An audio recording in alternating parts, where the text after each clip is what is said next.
రేవంత్ రెడ్డి గారు ఇటీవల ఒక ప్రముఖ టీవీ ఛానల్ ఇంటర్వ్యూలో సంచలనం వ్యాఖ్యలు చేశారు. అవేంటంటే ఈ టెలిఫోన్ ట్యాపింగ్ కేసులో యాక్చువల్గా వాళ్ళకి అసలు తెలియదంట. ఈ కేసే మాకు తెలియదు. అయితే యాదృచ్ఛికంగా ఏదో కేసు పడుతుంటే పోలీసు వాళ్ళు చెప్పడం జరిగింది. వివరాల్లోకి వెళ్తే అది సీరియస్ అఫెన్స్గా మారింది.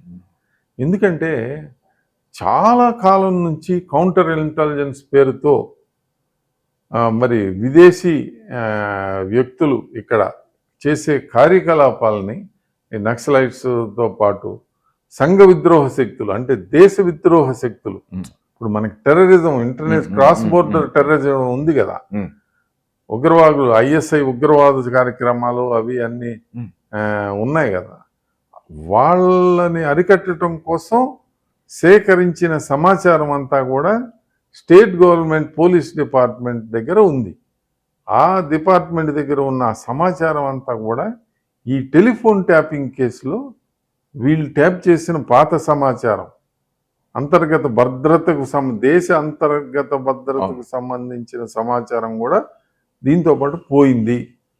రాష్ట్ర పోలీసు శాఖ సేకరించిన సమాచారం అని సంచలనం వ్యాఖ్య చేశారు. దీని మీద ఎలాంటి ప్రభావం ఉండబోతా ఉంది? ఇప్పుడు ఎంక్వైరీలో మాత్రం చాలా విషయాలు బయటకు వస్తాయి.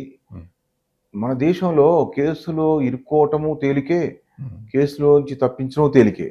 ఆ దౌర్భాగ్యం రాజకీయాలు చేయబట్టి సుదీర్ఘకాల న్యాయ పోరాటాలు అందరూ చేయలేరు కదా.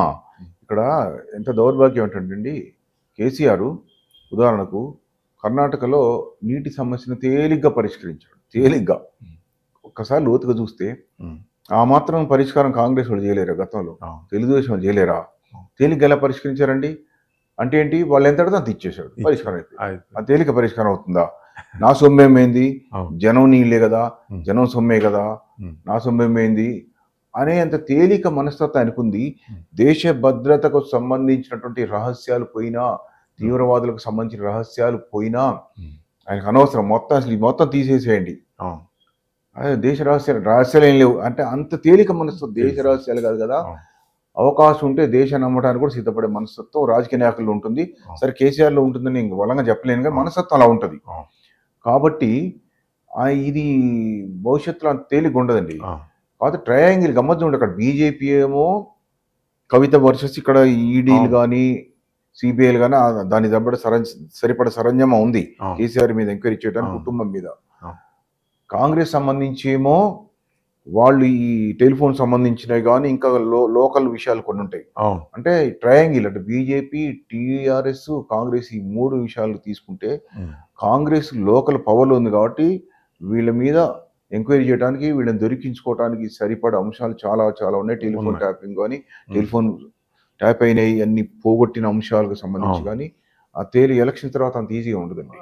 ఆల్రెడీ ఆయన chief special DIG intelligence chief అక్కడ అమెరికాలో ఉన్నాడు, ఆయన ఇంకా రాలేదు, ప్రభాకర్ రాడు. యాక్చువల్గా పోలీస్ ఆఫీసర్ భయం అవసరం లేదు కదా, శిక్షించేటతను ఎంక్వైరీ చేశాను, అతనే స్వయంగా వెంటనే పారిపోయాడు అంటే ఎంత దారుణం జరిగి ఉండాలండి. ఆయన స్వయంగా ఇంత ఇన్వెస్టిగేషన్ జరుగుతూ ఉంటే మరి సహకరించాలి కదా. సహకారం కాదు, ఆయన ఇరుక్కుంటాడు, అవి అవసరమైతే అరెస్ట్ చేస్తారు, తనకు ఆ సంగతి తెలుసు, అందుకే ఉండకుండా వెళ్ళాడు. తర్వాత భవిష్యత్తులో సెట్ చేసుకోవడం ట్రై చేసి సెట్ అయితే రావటం, లేదంటే అమెరికాలో రూల్స్ లో ఎంతకాలం గ్రీన్ కార్డు లేని వాళ్ళు ఎంతకాలం ఉండాలంటది.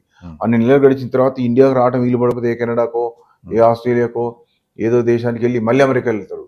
ఇదే పనిగా కూడా కొంతకాలం ఉన్నా ఆశ్చర్యపోక్కర్లేదు. బికాజ్ అలాంటి తప్పులు చేశారు. అవి భద్రత కోసం చేయాల్సిన ట్యాపింగ్ ని వ్యక్తిగతంగా ట్యాప్ చేసి వాళ్ళ దగ్గర బ్లాక్ మెయిల్ చేసి డబ్బులు వసూలు చేసి బిజినెస్ హోల్డర్స్ దగ్గర సినిమా నటులను వాడుకొని ఎన్ని గందరగోళాలు జరిగాయి. జ్యువెలరీ సంస్థల దగ్గర, బంగారు వ్యాపారుల దగ్గర అసలు తీగలాగితే డొంకంత కదిలినట్టు చాలా ఉంది. కాబట్టి ఆయన వారిపోయాడు. భవిష్యత్తులో తేలిగ్గా ఏం పోదు.